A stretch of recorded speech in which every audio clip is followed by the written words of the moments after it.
신앙 고백하겠습니다. 전능하사 천지를 만드신 하나님 아버지를 내가 믿사오며 그 외아들 우리 주 예수 그리스도를 믿사오니 이는 성령으로 잉태하사 동정녀 마리아에게 나시고 본디오 빌라도에게 고난을 받으사 십자가에 못 박혀 죽으시고 장사한 지 사흘 만에 죽은 자 가운데서 다시 살아나시며 하늘에 오르사 전능하신 하나님 우편에 앉아 계시다가 저리로서 산자와 죽은 자를 심판하러 오시리라.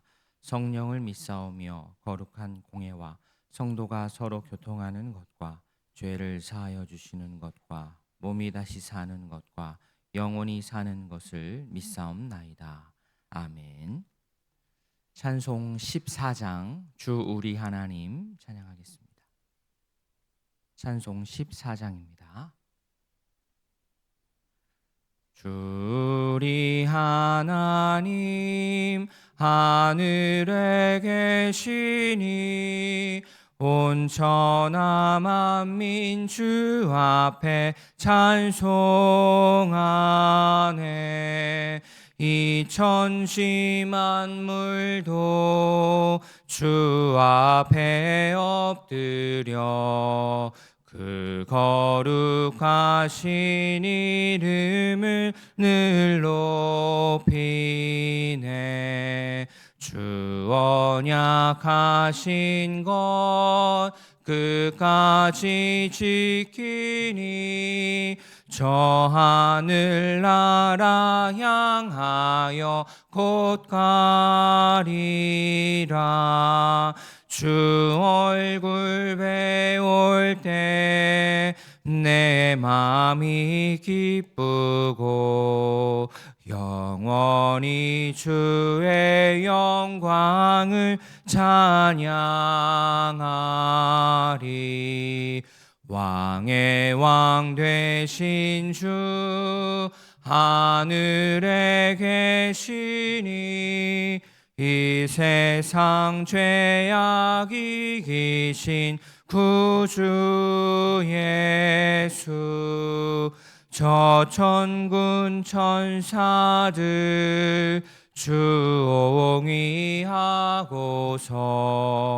무성도 함께 영원히 늘 섬기네. 성삼위일체께 승리한 무리들 다 기쁜 소리 높여서 감사드려. 창조주 하나님 내 주님 되시니 주 앞에 나도 엎드려 경배하네. 아멘.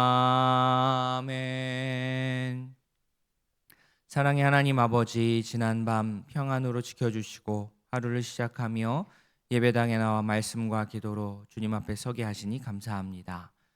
함께 나누는 말씀으로 교훈을 얻고 또 묵상하고 기도하여 하나님께서 원하시는 성도의 모습으로 한 발 더 나아가기를 원하오니 생명의 길로 인도하여 주시옵소서.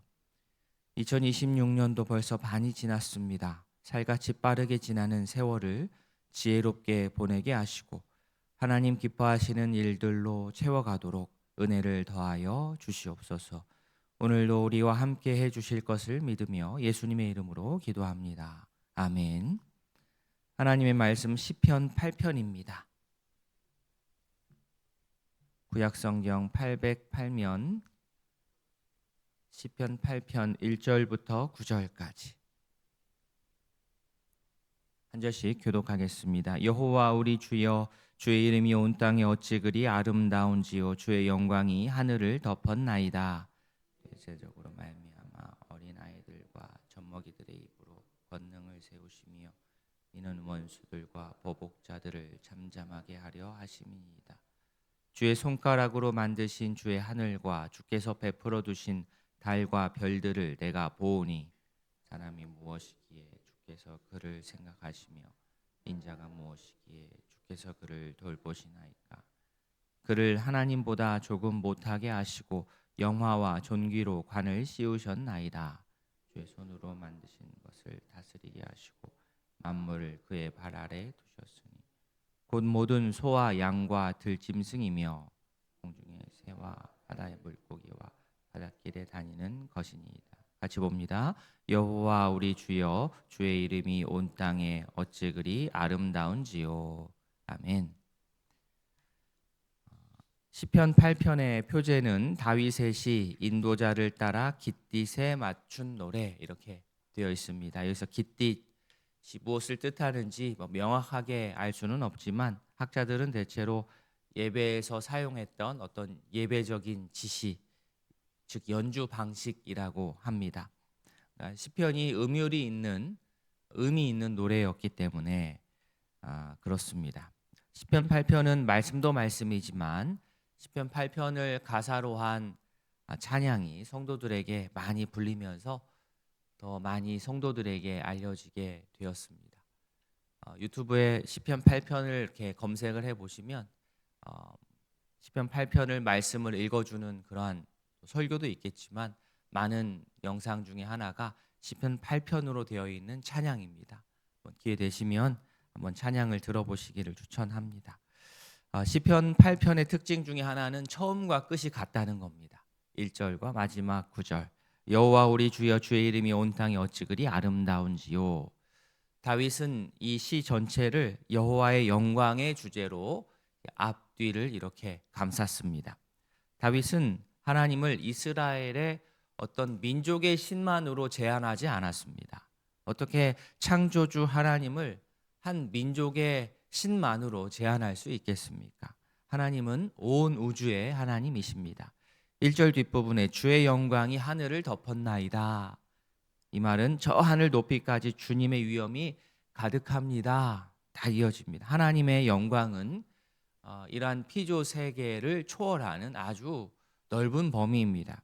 하나님의 영광과 위엄이 얼마나 대단한지 어린아이들과 젖먹이들도 그 하나님의 영광을 찬양했습니다. 그런데 이 2절의 어린아이들, 젖먹이들과 대조되는 인물들이 나옵니다. 누구입니까? 주의 대적, 원수들, 보복자들. 이들이 어린아이들, 젖먹이들과 이제 대조가 되는 그런 부류들입니다. 주의 대적, 원수들, 보복자들은 하나님의 주권과 통치를 인정하지 않고 거부하는 자들입니다. 세상의 힘을 의지하여서 교만하게 행동하는 자들입니다. 창조 세계에 분명하게 드러난 하나님 창조주의 그러한 역사들을 보고도 받아들이지 않는 자들입니다. 반면 어린아이와 젖먹이 같이 연약하고 겸손한 자들은 하나님께서 베풀어 주신 이런 자연들, 하나님께서 보여주신 계시를 보고 하나님을 인정합니다. 하나님을 받아들입니다. 세상의 기준이라면 힘있고 권세 있는 자들이 세상의 통치권을 쥐는 것이 당연하겠지만 하나님 나라 원리는 그렇지 않습니다. 가장 연약한 자들, 그러나 하나님을 인정하는 자들을 통하여서 하나님께서는 그들을 통하여 하나님의 뜻을 펼치시고 하나님의 뜻을 또 이루어 가십니다. 이렇게 되면 세상에서는 자기들 뜻에 따라 예상대로 일이 착착 진행되지 않기 때문에 충격을 받을 수밖에 없고 더는 할 말이 없게 됩니다. 2절 뒷부분, 이는 원수들과 보복자들을 잠잠하게 하려 하심이니이다. 보복자들, 원수들, 일이 이렇게 진행하면 하나님의 뜻을 따라서 연약한 자들을 통해 하나님의 나라의 원리들이 펼쳐지면 내가 힘이 있어, 내가 권력이 있어 하는 자들이 더 이상 입을 열지 못하게 됩니다. 어린아이들과 젖먹이를 들어 쓰시는 하나님의 손에 우리 모두 붙들려서 영광스러운 주님의 일에 동참하는 우리 모든 성도님들 되시길 진심으로 바랍니다. 자, 다윗은 3절에서 고백할 때에 주의 손가락으로 만드신 주의 하늘 이렇게 묘사했습니다. 하나님께서 직접 창조하셨음을 이렇게 주의 손가락으로, 하나님께서 뭐 손가락이 어디 있겠습니까마는 그렇게 하나님께서 직접 창조하셨다 이렇게 묘사했습니다. 또 하나님께서 달과 별을 베풀어 두셨다 또 이렇게 찬양했습니다. 이 말은 하나님께서 달과 별을 정해진 자리에 딱 확고하게 창조주로서 거기에 있게 하셨다, 이런 말입니다. 우리에게는 아주 시적인 고백으로 먼저 다가오는 그러한 구절이지만 다윗 당시 사람들에게는 이게 좀 다른 의미였습니다. 당시 사람들은 달과 별을 어떤 존재로 생각했습니까?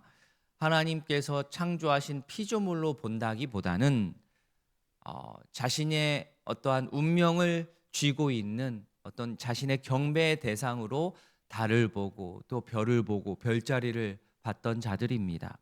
그들에게는 이러한 하나님께서 달과 별을 베푸셨다라는 이 말이 충격이었습니다. 사람들이 대단하게 여겼던 그 달과 별이 하나님의 창조물이라는 이러한 신앙 고백은 매우 도전이 되는 그러한 찬양이었을 것이고, 게다가 그 달과 별이 하나님께서 창조만 하고 끝난 것도 아니죠. 하나님께서 정해주신 목적대로 운행이 된다는 사실은 그들에게는 더더욱 놀랄 일이었습니다. 이 도시를 벗어나서 시골에 가고 또 깊숙한 산골에 가면 깜깜한 저녁에 하늘을 딱 올려다보면 맑은 날 어떻습니까? 정말 별빛이 막 쏟아질 듯이 이렇게 보일 때가 있습니다. 가슴이 이렇게 웅장해질 때가 있습니다. 그 별빛에 압도당하는 경험이 있습니다. 저도 여러 상황들을 경험했지만 군 생활할 때 한밤에 이제 전방이니까 뭐 주변에 불빛이 있습니까? 없죠. 하늘에 있는 별빛밖에 없는 그 상황.